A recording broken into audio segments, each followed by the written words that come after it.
Berkaitan Syian dengan Normetrik 278-360 akan membuat pembentangan tentang pengenalan kajian eksperimen sosial kami. Kami telah menjalankan satu eksperimen sosial yang bertema tahap keprihatinan pelajar UM terhadap kebajikan individu lain.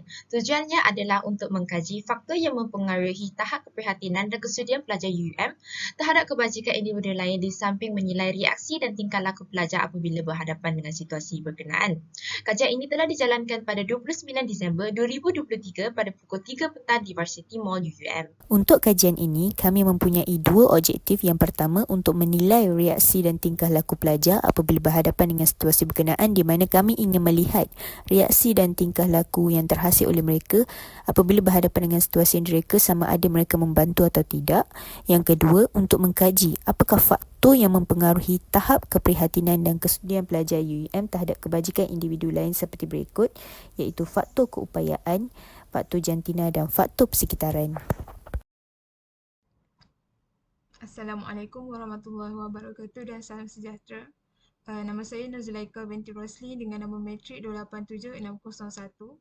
Seterusnya saya akan membentangkan kajian lepas yang berkaitan dengan tugasan kami, iaitu teori tingkah laku prososial.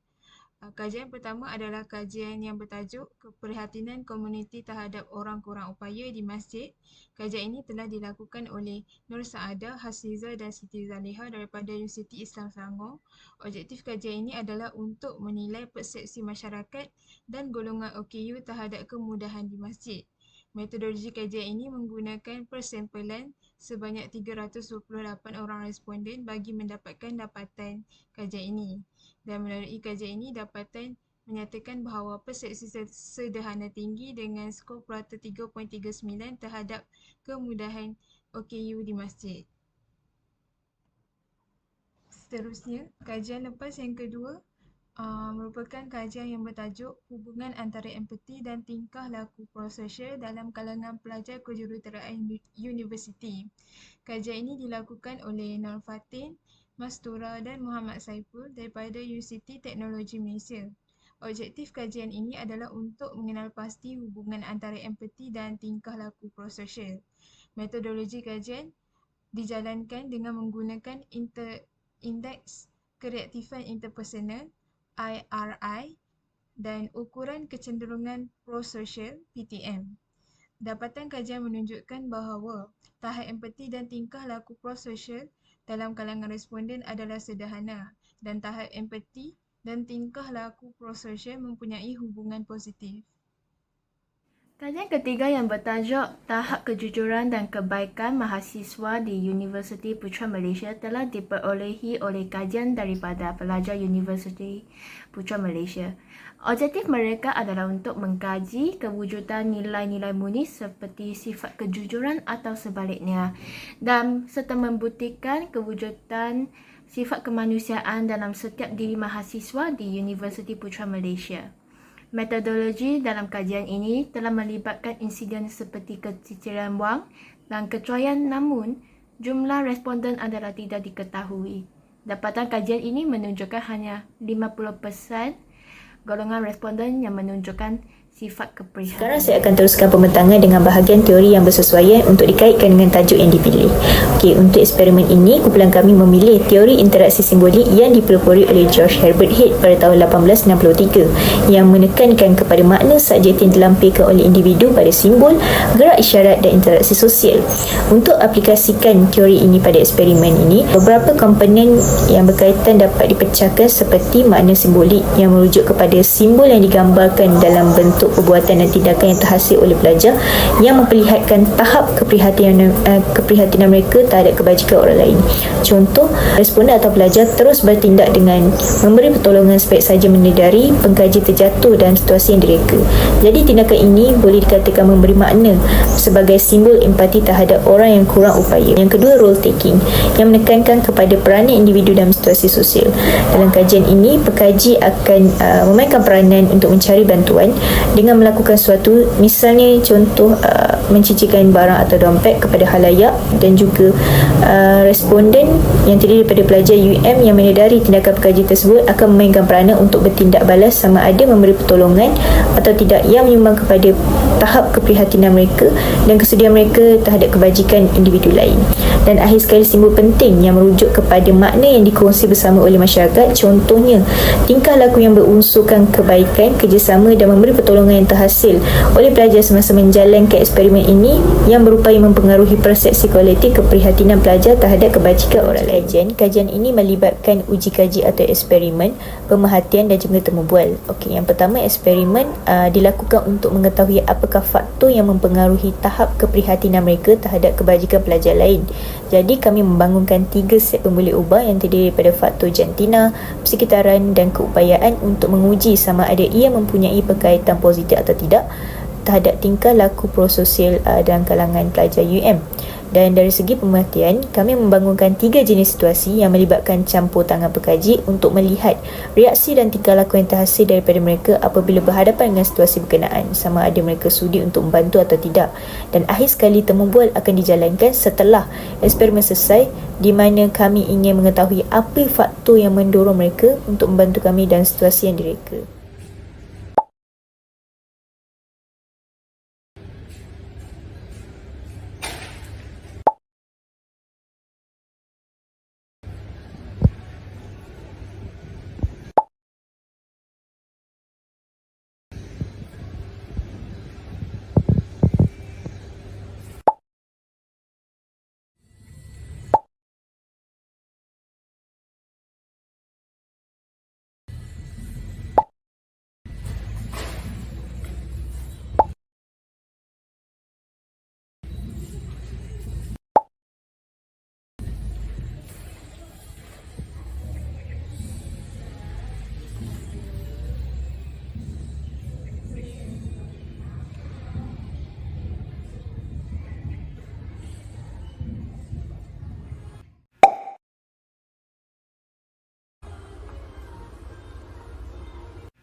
Assalamualaikum warahmatullahi wabarakatuh. Nama saya Muhammad Nazir Aiman bin Fauzi, bernombor metrik 279219. Baiklah, pada hari ini saya akan membentangkan mengenai faktor keupayaan dalam seseorang bertindak. Baiklah, yang pertama, sikap. Sikap terhadap tingkah laku ditaktifkan sebagai tahap yang mana seseorang mempunyai perasaan sama ada positif ataupun negatif terhadap tingkah laku kepentingan. Tindak balas sikap individu dapat diukur dengan cara yang positif atau negatif. Sikap yang baik seperti empati, rasa tanggungjawab, toleransi dan menolak diskriminasi merupakan pengaruh dalam tindakan seseorang. Sebagai contoh, dalam eksperimen ini, sikap responden lebih memilih untuk membantu orang yang kurang upaya berbanding orang yang dalam keadaan sihat. Seterusnya ialah niat.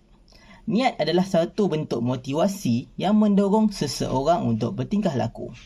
Sesuatu tindakan sukarela tidak akan terjadi tanpa niat.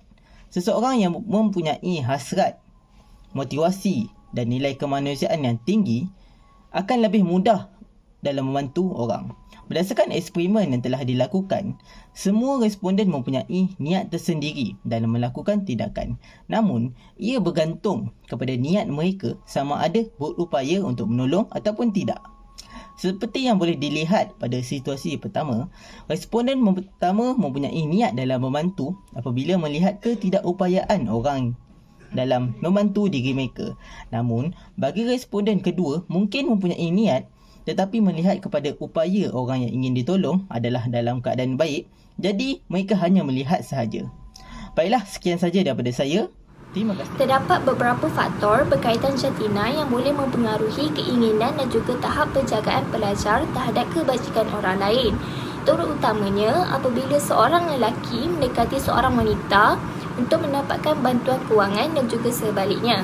Pertama, budaya dan konvensyen sosial boleh menjadi penting. Pelajar mungkin lebih bersedia untuk menghulurkan tangan tanpa mengira jantina dalam masyarakat yang mengutamakan kesaksamaan jantina dan juga prinsip egalitarian.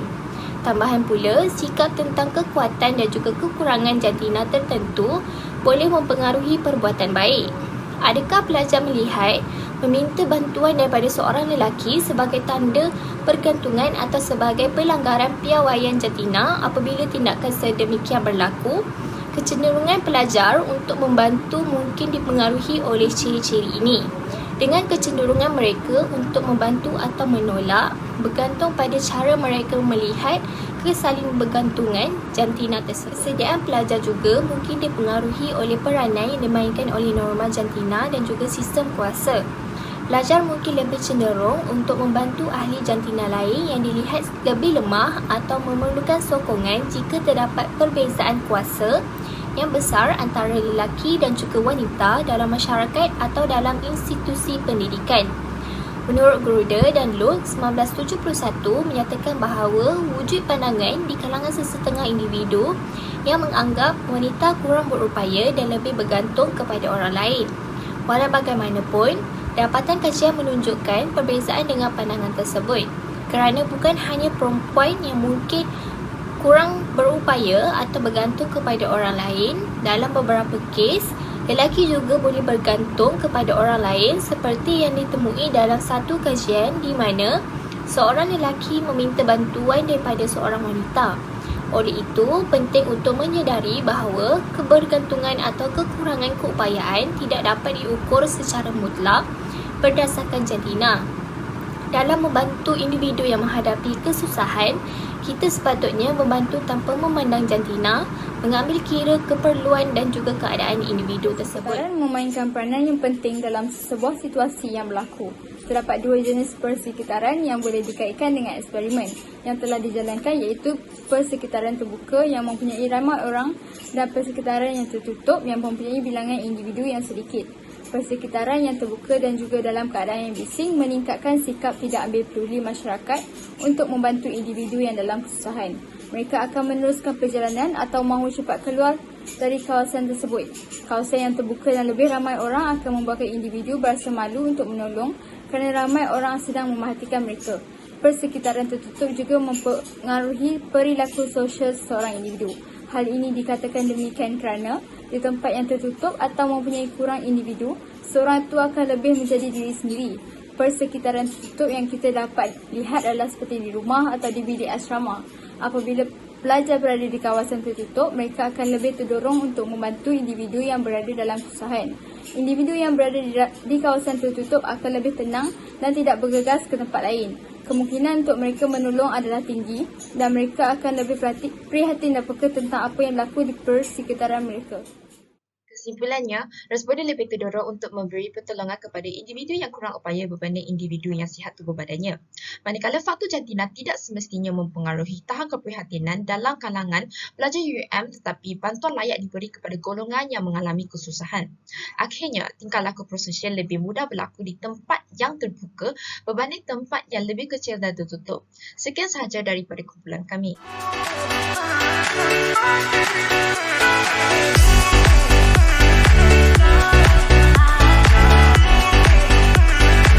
Boleh saya tanya soalan?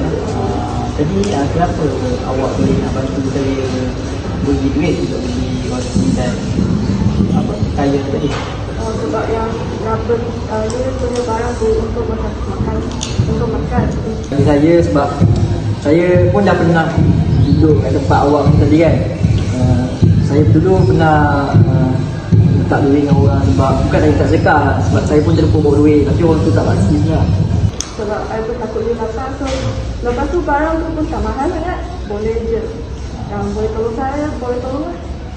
Jadi tadi saya teringat balik macam kisah saya dulu, so saya bagilah. Lagi pun awak nak beli air je kan, kesalahannya. Kalau kita murid tu kan penting. Tak Sebab saya sejenis seorang yang suka orang dan tak boleh nampak orang yang sakit dan orang yang bermaksud jahat tadi. Saya pun situasi sama macam dia, tapi bagi saya akan tolong bagi saya boleh dapat tolong. Saya nampak tangan awak pun balet, tangan awak sakit kan? tak. Untuk saya sendiri. Saya ada satu Allah SWT awak sendiri tolong saya. Jadi Terima kasih Pak Tolong. Terima kasih.